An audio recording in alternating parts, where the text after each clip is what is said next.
afternoon, social media. I really hope everyone is having an awesome weekend and is currently enjoying their day today. It is a beautiful day out here in Texas. Now I'm taking a different approach to things on here and doing only episodes. No more preview episodes. But enough mumbo jumbo because it's time for the most uncut, unfiltered, and unfucking sports talk show you will find on YouTube and social media. No Mercy Sports coming at you, baby! Nobody can stop me now.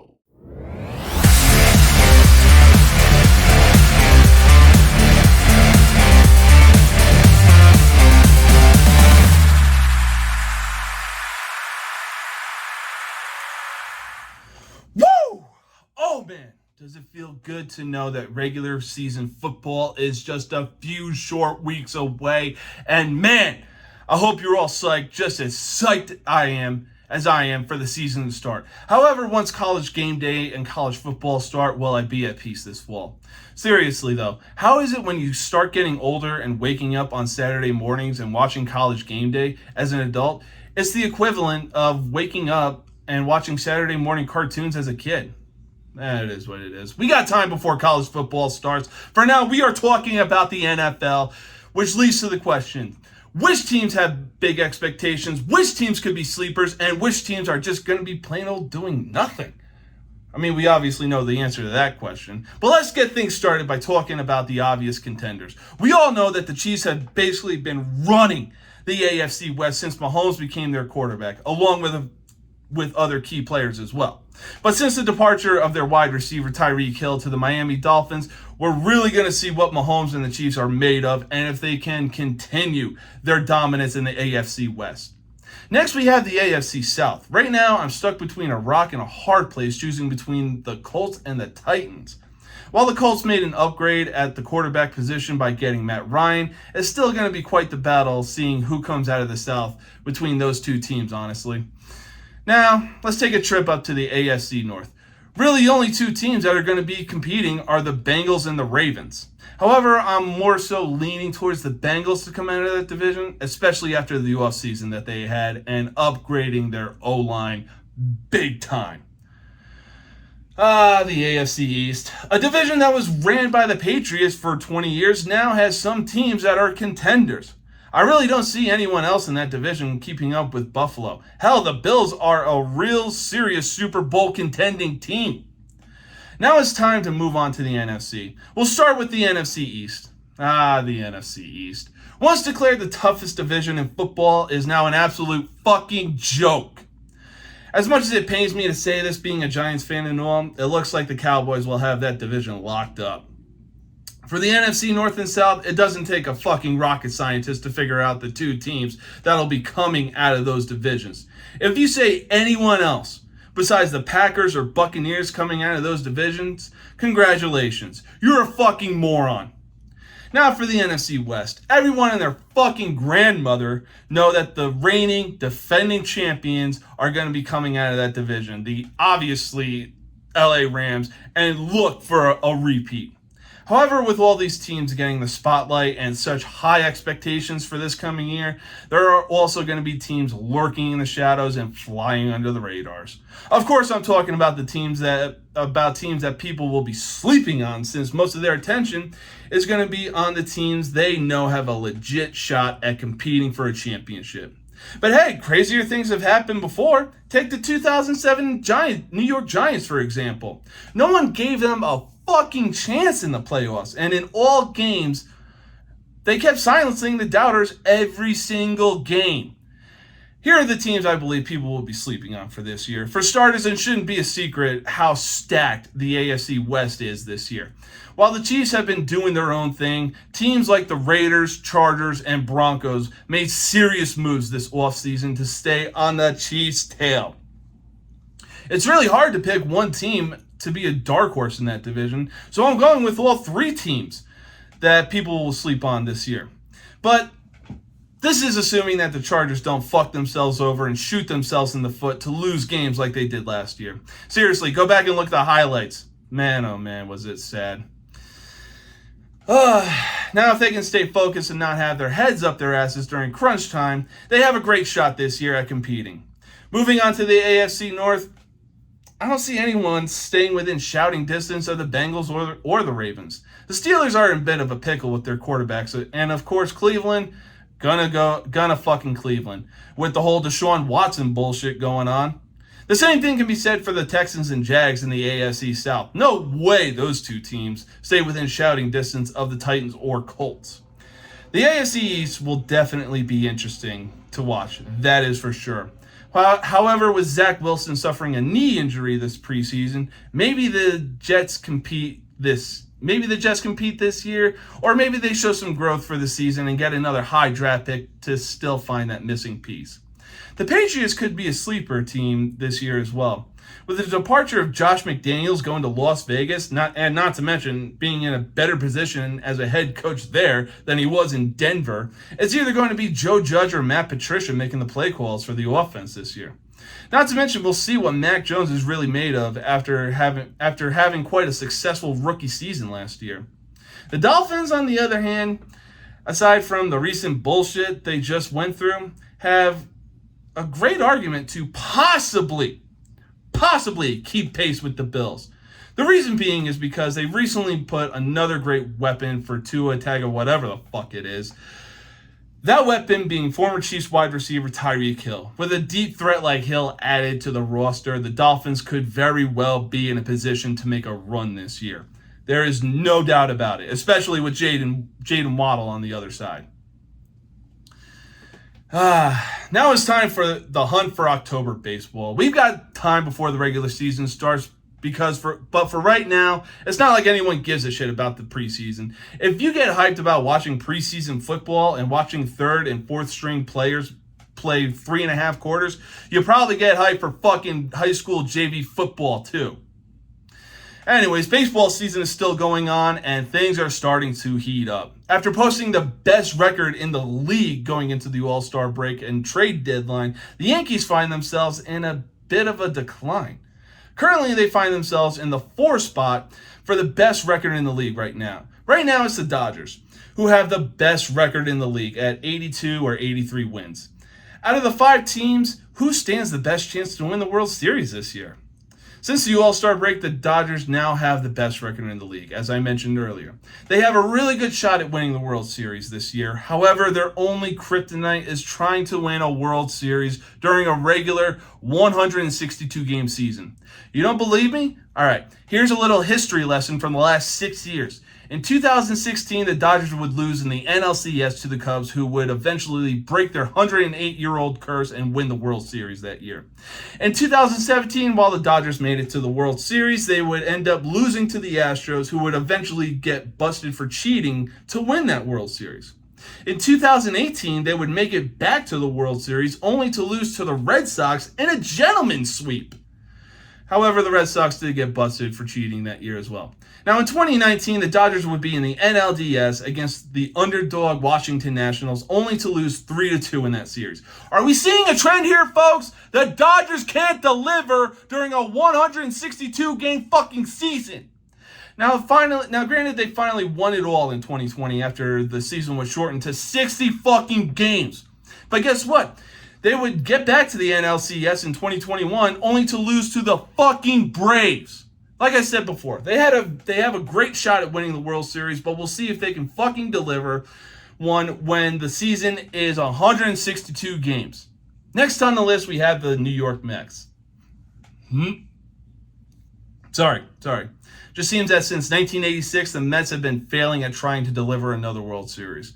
Granted, they had some appearances in 2000 and 2015, but they don't give out fucking participation trophies just for making it to the World fucking Series.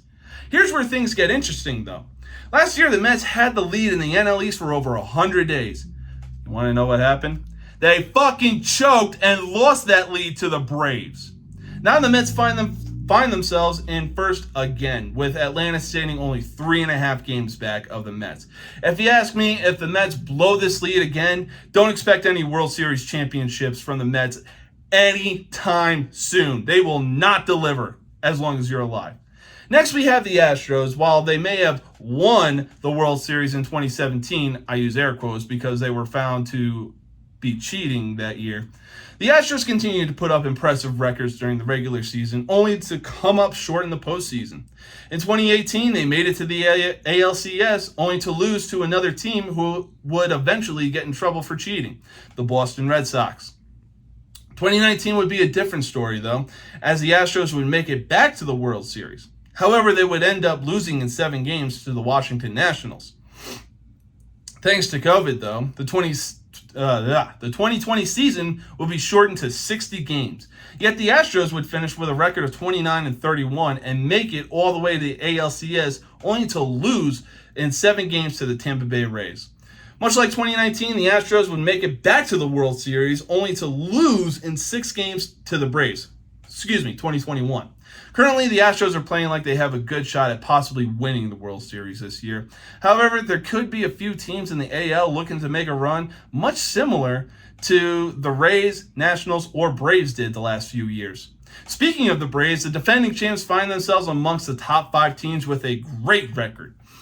Earlier, I mentioned that last year, the New York Mets choked away a lead that they had held in the NL East for over 100 days. Now the Braves find themselves in the same situation again. In all honesty, it wouldn't surprise me if the Mets once again blew the lead they currently have over the Braves. Why? Simple. Mets gonna Mets, baby. Enough talk about the Mets, though. It's time to talk about the real team that runs New York, the New York Yankees. Now, sure, the Yankees have been coming up short in recent years. However, this year has been quite a roller coaster ride. They started off great, posting the best record in the league going into the All-Star break. Now the Yankees find themselves on the downslope since the second half of the season. They started dropping 14 of their last 18 games. Despite the slump, I believe the Yankees still have a good shot at winning the World Series. But if the Yankees offense can't get the fucking bats going and deliver some runs to win some games, it's going to be an early vacation for the Bronx Bombers when it comes time for the playoffs. Now, we talked about teams that are in a good position to win a World Series this year. However, with teams in the spotlight and getting the attention, there's always going to be teams lurking in the shadows to play spoiler and possibly make a run similar to what the Nationals did in 2019.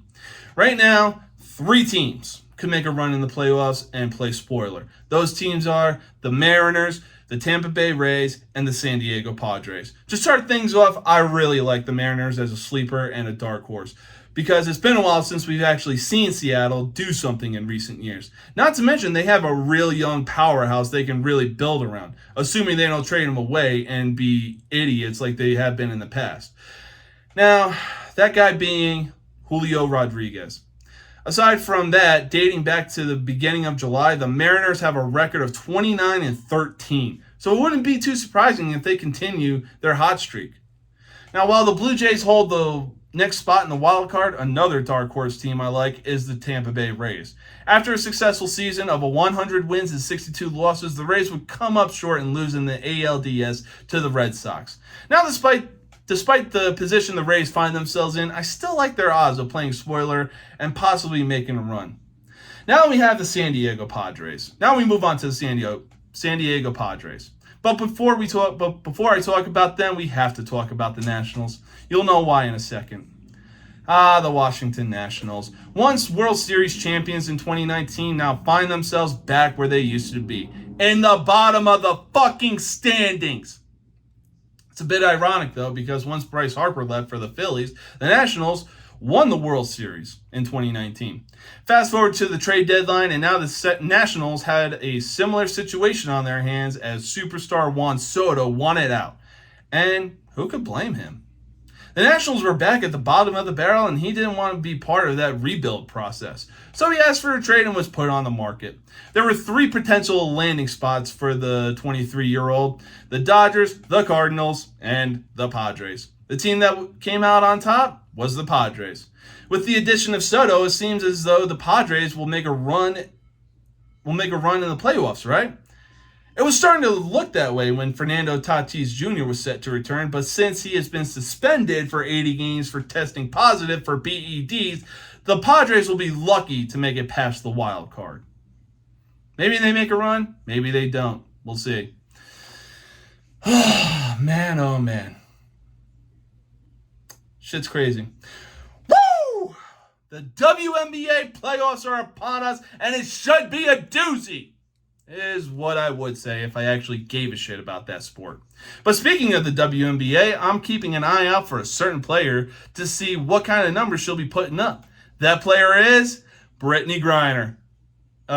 She won't be in the fucking playoffs this year because she decided to play a stupid game and won a stupid prize for it. If you don't know, Griner decided to bring some of that good stuff with her over to Russia, both a country we have no relations with and a country she's been playing for during the offseason to make some extra income. However, her latest trip would be an interesting one, as she would be detained for bringing just over half an ounce of that good stuff. After being detained, Russia concluded to sentencing her to 9 years. Was she wrongfully detained and imprisoned, or is the punishment fair? Now, I don't like mixing sports and politics. Why? Because the two don't fucking mix. That's like throwing gasoline on a house that's already on fucking fire. Now, it's kind of ironic that Brittney said she was getting used to being over in Russia, because while what she brought over there was medicinal and legal here in the U.S., it still doesn't change the fact that it's fucking illegal over in Russia, Brittney. Now look at you. You talked about being a fan of communism, and now you're getting a taste of what communism is fucking like. It's weird, though, because since her sentencing, people she played with and others are in an uproar about her imprisonment on social media and feel that she was wrongfully detained and that she should be brought home immediately. Hey, morons, here's an idea. Why not? I'm just spitballing here. Get a one-way ticket to Russia, and the second you land there, immediately demand to speak to the president of Russia, Vladimir Putin. Word on the street is he's a nice guy, and he's also an understanding kind of guy, because I can guarantee and bet top fucking dollar that standing in a circle around center court and taking a 42-second moment of silence, not to mention expressing your feelings on social fucking media to make a fucking difference, is going to make a fucking difference and bring her back. Here's where things get even more ironic, too. Despite being detained over in Russia, Griner stated that if it was NBA superstar LeBron James, the U.S. would be doing everything in their power to bring him back from somewhere like Russia. That's an excellent point, Brittney. Only there's one flaw with that statement of yours. LeBron wouldn't be dumb enough to bring medicinal Mary J with him to a country that deems it fucking illegal. Now, like other athletes like LeBron James or Colin Kaepernick, who's still waiting for a team to sign him so he can win a championship, but that's another story for another day. Anyways, Griner would express certain views of why America really isn't all that great, like taking a knee during the national anthem or trying to make a stand on something like police brutality. Except now, she's asking the country that gave her those kinds of freedoms to help her bring her home. Yeah, the USA ain't looking too bad now, huh? Is it? Huh, Griner? Now, we live in a time where people get upset over the littlest things. You say one bad thing and people want you canceled or something to happen to you. However, when it was announced what Griner's sentence was going to be, people took to social media almost instantaneously. Aside from WNBA players and certain analysts being in an uproar, other people were getting quite a laugh out of her being over there for 9 years. It's one thing if one of our own gets 9 years for bringing medicinal stuff over to a country that deems it illegal. It's another thing if it was on them to bring it over there in the first place. Why? Because it was on Brittney for bringing that stuff over there with her in the first place. She took it upon herself to make a grown-up decision and is now paying a grown-up consequence. She fucked around and she found out. She played a stupid game and won a stupid prize. However, a deal is trying to be worked out that the U.S. gives Russia one of the most dangerous arms dealers in the world in exchange for Griner and someone else. Is that really the kind of bullshit if that's the kind of bullshit that's going to bring Griner back, hey, Russia, fucking keep her. It's not worth giving one of the most dangerous arms dealers in the world for a fucking basketball player. Is this what we've come to now? Trading a fucking basketball player for a fucking arms dealer? Ugh. Unbelievable. Okay. It's time to talk about something other than sports and politics before I cross a line in the sand where there is no coming back from. One subject to do that? UFC 278 Fight Night, baby! That's right! UFC welterweight champion Kamaru Usman defended his title, I should say, against challenger Leon Edwards. Since 2013, Usman has not lost a fight, and that's including and defending the welterweight title. Usman has been on a tear in the welterweight division, but is he the pound-for-pound best fighter of all time? There's no doubt that he has a valid argument to be in the top 5 of greatest UFC fighters of all time, because we've seen guys like Chuck Liddell, George St. Pierre, Anderson Silva, and Tito Ortiz go on a tear in their divisions. However, last night's fight would prove to be an interesting one.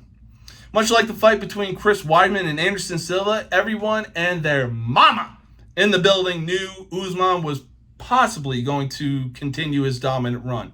However, the crazy thing about sports, anything is possible, baby!